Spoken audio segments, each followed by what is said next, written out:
Hey guys, Peter here to tell you about the latest from Bloodred Hourglass, How's the Heart, out October 20th on Out of Line Music. The album has 10 tracks, 41 minutes in length, and this is the band's 6th full-length studio album. They're a Finnish melodic death metal band. The design of this album is a little bit of a hybrid. On one hand, you have an album that showcases a lot of the same characteristics song in and song out, which allows the album to have a sense of connection between the songs and allows the overall experience to be somewhat balanced.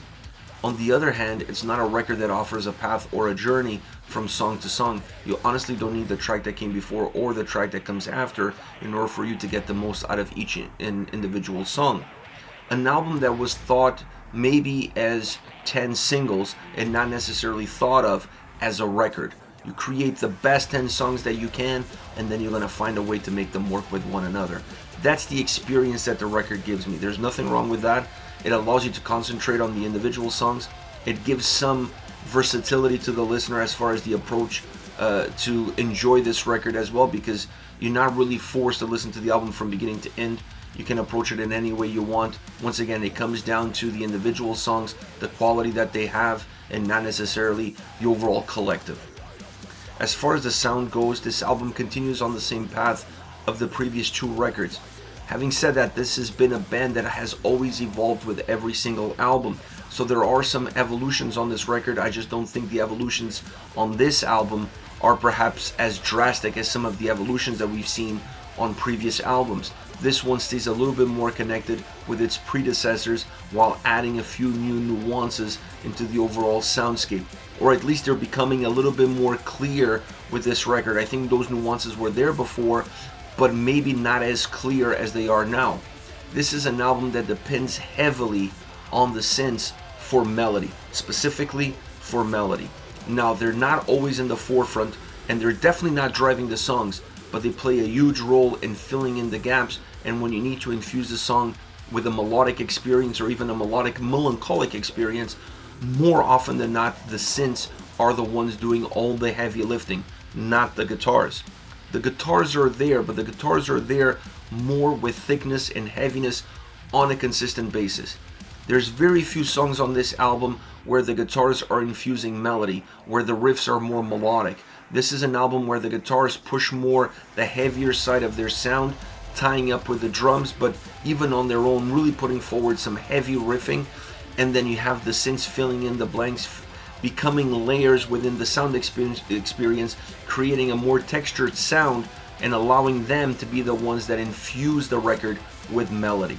This is the DNA of this album. So on one hand, you can say that this is perhaps a heavier record than its predecessor because of that more emphasis on the guitar sound being more consistently heavy from beginning to end, having that sense of thickness to it.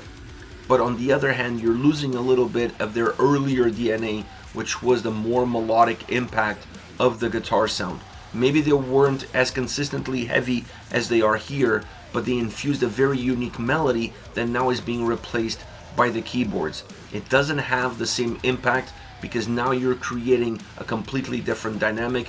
You're using two elements to do at what one point was predominantly done just by one. But once again, it allows the guitars to be a little bit more heavy when they don't have to worry about more of the melodic side of the album. I honestly really enjoyed the drums on this record. I think they paired up really well with that thicker guitar sound. They help the heaviness of the album, and they help that consistency of heaviness become one of the common dominators throughout this entire record. They're never really overpowering, but they have great texture, they have great sound. They feel very warm, they ground the album really well, and it's definitely one of the key elements in making the sound experience really complete and allowing the overall sound to have defined parameters in terms of where it starts and where it ends. Once you move into the vocal performance, this record has a lot of old school Bloodred Hourglass elements in terms of the vocal approach, but it also brings a few new things. Not the clean vocals. It doesn't have as much clean vocals as the predecessor. It still has some clean vocals here and there. I felt like they were better used on this album because they were more surgical inputted into the songs. not just using them to show that, hey, we can use clean vocals and now we can use these dynamics and create these dynamics within the songs. They felt to me that they had more of a melancholic impact.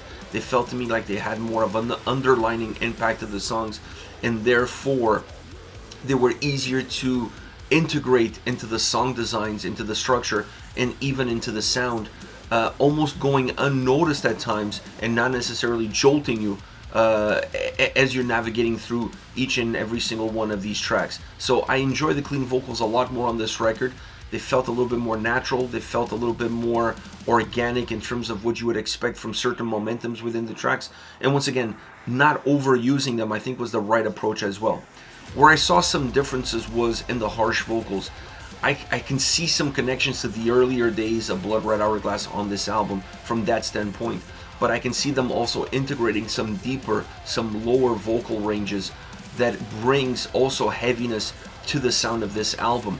It helps substantiate that heaviness that you have from the guitars and to a certain degree from the drums, now also being represented by a more contained, balanced vocal approach, that it's not as dynamic as it has been on some previous records as far as the harsh vocal range is concerned, but rather keeping things a little bit lower.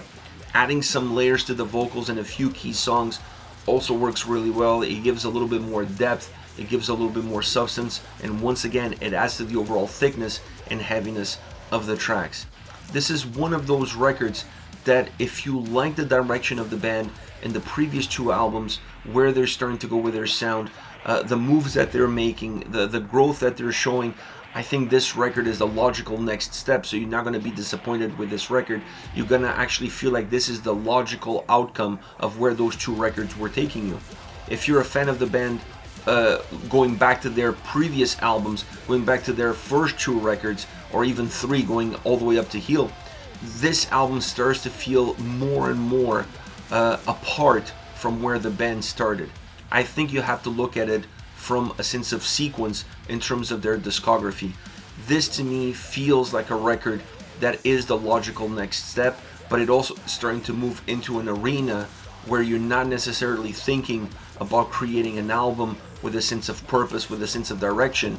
You're thinking more about creating an album that has songs that are appealing, that have hooks, that have melodies. There's nothing wrong with that, but I prefer a record that gives me a more emotional connection to it, that feels like I'm invested in it from beginning to end and not easily disconnect from it, because it's all about the individual tracks once again and not necessarily the sequence in which they come through. So it comes down to where you are as far as your fan base is concerned. Depending if you're a longtime fan or you're a new fan, this album is going to be 50-50 depending on which side of the scale you land. For me, I can understand this as the logical next step, but with every step that they take, even though it is logical, I feel like they're going further and further away from where they started, and I kind of miss where they started. I think they're due for a record that would be a complete throwback to that original sound of the band. Maybe they're far beyond that, maybe that's not what they want to do anymore, but I honestly feel like we need to get a little bit of a boomerang going and come back to the origins. But this is still a great sounding record, still a record that has great individual songs, so it's still going to resonate with the fan base, maybe not with the older fan base. As far as favorite songs are concerned, I want to start off with, of course, I Still Love You. This is the opening track on the album. It has that thick guitar sound, harsh vocals really helping define that thickness and that heaviness, and then it moves more into a melodic sound that sees the clean vocals coming in and matching well with the sound that's behind it. You're always going to feel the synths on this track, sometimes a little bit more, sometimes a little bit less. They're more of an underlining factor, but they're there. They're very noticeable. They fill in all the gaps and they make the song feel a little bit more complete, or at least a little bit more robust. The chorus is very powerful, both musically and vocally. Using the clean vocals in that chorus hits a little bit harder from an emotional standpoint. You're able to connect with the lyrics a little bit better, and you're able to feel some of the emotion in the delivery, and that mixture of clean vocals, cleaner sound, more melodic, more melancholic with a heavier side, and then having the synths in between allows this to be a song that has great ebbs and flows, that feels very fluid and also very dynamic. Next you have Song of Forgotten. a track that is built on melancholy and melody, but that is the underlining factor that you see right from the get-go, and then you see it, but not necessarily always with the same definition, with the same thickness, with the same impact. The heaviness of this track sometimes hides the more melodic and melancholic side of the song. So when the song becomes heavier, that heaviness kind of dilutes a little bit of the melancholy, but doesn't completely erase it. The harsh vocals come in a little bit deeper. They come in from a lower place, emphasizing a more rooted, almost painful delivery, which works really well with the lyrical content as well. Adding backing vocals to this track enhances the whole volume, because I honestly feel like this is a song that needs to have a certain thickness to it, and having those vocals being delivered like that definitely contains that thickness and allows that to stay pretty balanced throughout the entire experience. The guitar solo slash melodic riff, I honestly don't know what to call it, helps give substance to the song. It helps make the song feel somewhat more complete, because you needed something at that point, and not having a solo melodic, I honestly don't know what to call it, works well with the track because it doesn't break the track. It extends the song, but it extends the song in a way that makes the song feel fuller. So I like this approach because the song needed something, but I wasn't really sure what it was. And when that moment came in, I was pretty satisfied with it. I felt like it met the criteria of what I felt the song needed, even though I wasn't really sure what that was. Last but not least, Devotion. This is one of my favorite, outside of the singles, the first couple of singles, this is definitely my favorite song on the entire record. In Lieu of Flowers, it's probably my favorite song. This one is my second favorite song, or maybe 1A and 1B. It has a very guitar heavy sound. It's driven, it's heavy. The vocals really enhance that heaviness. The chorus, still heavy, but the chorus also has this great synth sound behind that heaviness that allows you to see the heaviness of that chorus differently.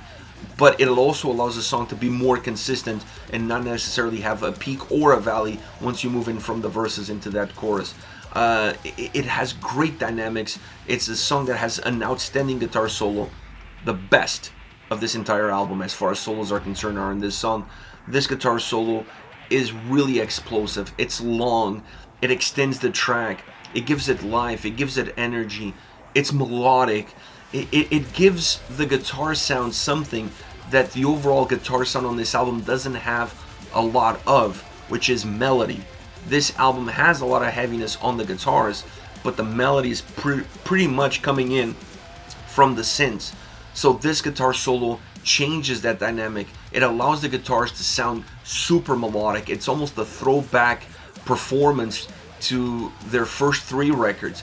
And maybe that's why I like this song so much, because it allows me to see the new heavier side of their guitar sound.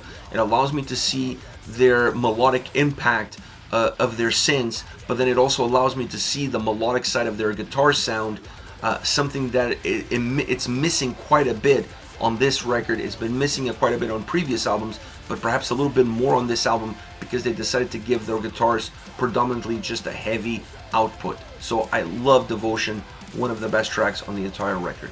This is it, Bloodred Hourglass, How's the Heart, on October 20th on Out of Line Music. Let me know your thoughts on the band, on the singles. Use the comment section below. I'll be reading those and getting back to you. Take care, guys.